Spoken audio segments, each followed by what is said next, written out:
इस समाज ने जरा सी जागृति में समाज नहीं, आपने राजनीति का पूरा एजेंडा ही बदल दिया। इसलिए आपके प्रधानमंत्री ने बहुत काम जो साइलेंटली किए हैं उसकी चर्चा हम नहीं करते हैं, वही बहुत बड़ी बात है। एक छोटी सी घटना है, हम सब भूल गए होंगे, वो फर्स्ट टर्म में जब आए थे तो एक काम उन्होंने किया था। उन्होंने कहा कि आप किसके बेटे हैं, यह सत्यापन, यह अटेस्ट कौन करेगा कि मेरे पिताजी का नाम स्वर्गीय बलदेव प्रसाद है, मैं उनका पुत्र हूं। इस सच्चाई को दुनिया में अगर कोई जानता है तो मेरी मां जानती है कि मां के अलावा नहीं पता हो कि मेरा पिता कौन है।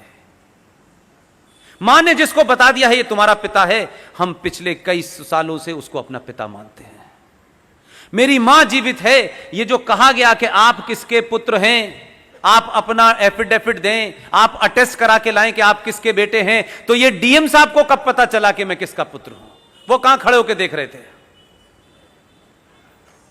ये मजिस्ट्रेट को कैसे पता चला? ये अंग्रेजों ने आपको ह्यूमिलेट करने के लिए प्रथा चलाई थी कि अंग्रेज अफसर बताएगा कि आप किसके पुत्र हैं। उसको क्या पता मैं किसका पुत्र हूं? ना मेरे बाप को देखा, ना मेरी मां को देखा। लेकिन इस सरकार ने कहा कि आप अपना सर्टिफिकेट खुद अटेस्ट करें। यह बहुत छोटी सी घटना है, लेकिन कितने बड़े गर्व की बात है। मैं बताता हूं ना मेरा पिता कौन है, यह मजिस्ट्रेट कैसे बताएगा यार? इसकी क्या औकात है कि यह बताएगा कि मैं किसका बेटा हूं? ना मेरी मां को जानता, ना मेरे बाप को जानता, लेकिन उसके ठप्पे के बाद ही यह होगा कि मैं किसका बेटा हूं। इसलिए मैं उस बात को दूसरे तरीके से भी कहता हूं कि इस संसार में अगर सबसे बड़ी कोई दो शब्दों के अंदर कोई बात कही जाए, कहा जाए कि सबसे बड़ा सच क्या है धरती पे, तो सबसे बड़ा सच है मां। मां ने मुझे अपने पेट में रखने के बाद मुझे जन्म दिया है, वो बदल नहीं सकती। और विश्वास नाम का अगर कोई शब्द है जिसे एक ही शब्द में कहा जा सकता है तो उसका नाम है कि मां जिस आदमी को कह देती है कि यह तुम्हारा बाप है, जीवन भर हम उस पर विश्वास कर लेते कि यह हमारा बाप है, सवाल नहीं पूछते। यह बात अलग है कि अगर पहले बात होती तो केजरीवाल जरूर प्रूफ मांग लेता। तो छोटी छोटी चीजों से आपके अंदर कैसे स्वाभिमान जगे, कैसे आपको अपने होने का असर लगे। आप सुपीरियर किन को मान रहे हैं? अंग्रेजों को।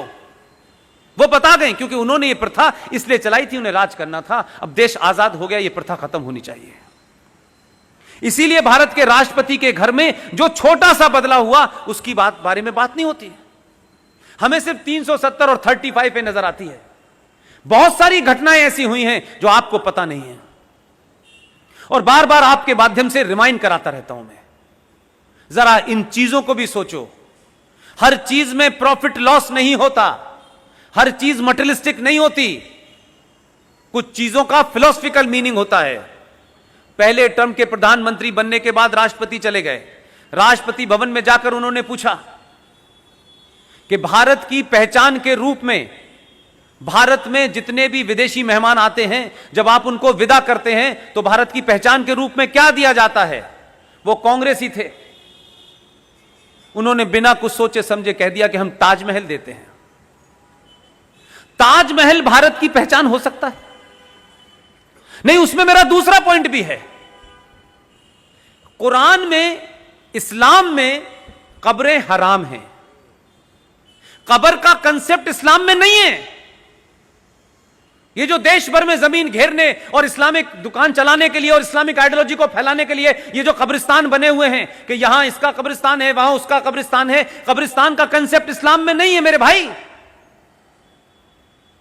मोहम्मद साहब की कब्र देखी है कहीं आपने? नहीं है। इस्लाम में किसी की मौत हो जाने के बाद उसे दफना दिया जाता है, लेकिन उस कब्र के ऊपर कोई ईंट नहीं लगाई जा सकती। उसके बाद वो फिर दोबारा से जमीन वैसी हो जाती है।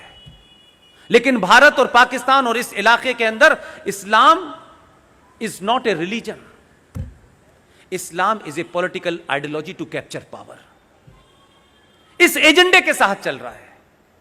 यानी ताजमहल को आप कितना भी सुंदर बना दें, लेकिन उसके मूल में दो कब्रें हैं कि दो लोग सो रहे हैं, दो प्यार करने वाले सो रहे हैं, यह बताया जाता है। उस कहानी पर नहीं जाना चाहता कि वो प्यार था क्या था, मैं नहीं जानना चाहता, वो मेरा इशू नहीं है। लेकिन आप कब्रों को कब से अपने घर में रखने लगे? उनके तो हिसाब से गैर इस्लामिक है। हिंदू पद्धति में भी क्या अस्थियां हम अपने घर पर रखते? तो कब्र को खरीद के क्यों लाते? और क्यों वो भारत की पहचान बना दी गई? और भारत उसे शान से विदेशी मेहमानों को दे रहा है। और अगर आप दे रहे थे तो विदेशी मेहमान भी यही समझ रहे हैं कि इस देश में जो मुगल बादशाह आए थे वो भारत की धरोहर है। मैं गलत कह रहा हूं? आप उन दौर के लोगों की कोई चीज देते हैं तो इसका मतलब है आप मानते हैं। इसीलिए छोटी सी घटना का फर्क कितना बड़ा समाज पे होता है। इन्होंने पूछा, उन्होंने बेफिक्री में बता दिया कि ताजमहल देते हैं। ये साहब अपना होमवर्क करके गए थे। इन्होंने कहा ताजमहल पहचान कब से हो गई? उन्होंने कहा ये दिया जा रहा है, ये परंपरा है। उन्होंने कहा बंद कर दीजिए। उसी दिन से एक फैसला हुआ। ये बहुत बड़ी खबरें नहीं हैं, लेकिन मेरे लिए बहुत बड़ी हैं, आपके लिए बहुत बड़ी हैं, कि ये जो दिन में रात में सरकारें चलती हैं, इन सरकारों में हजारों काम ऐसे होते हैं जिसका प्रचार 370 की तरह नहीं किया जाता। उस शख्स ने उसी दिन एक आदेश जारी करवाया, राष्ट्रपति भवन से वो आदेश जारी हुआ और ये कहा कि आज से ताजमहल भारत की पहचान नहीं है। भारत की पहचान क्या है? उसने आदेश दिया, क्योंकि उसका होमवर्क पहले से मौजूद था। दुनिया में जितनी भी भाषाएं हैं उन भाषाओं में गीता छपेगी और गीता ही भारत की पहचान के रूप में दी जाएगी।